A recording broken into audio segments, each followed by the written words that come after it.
অবশেষে আরেকটি গোপন তথ্য ফাঁস হয়ে গেল বেলুনের মতো। কথাটা আমি কি বললাম একটু বোঝার চেষ্টা করেন। 2019 রিফাত হত্যা মামলার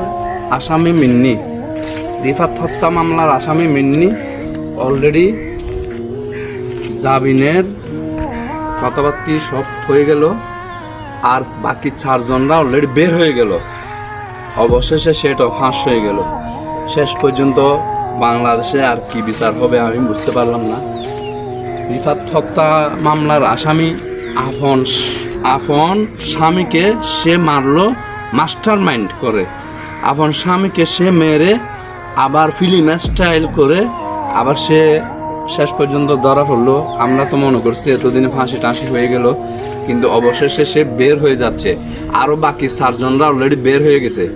রিফাত হত্যা মামলার আসামি আপন স্ত্রী মিন্নি অবশেষে বের হয়ে যাচ্ছে।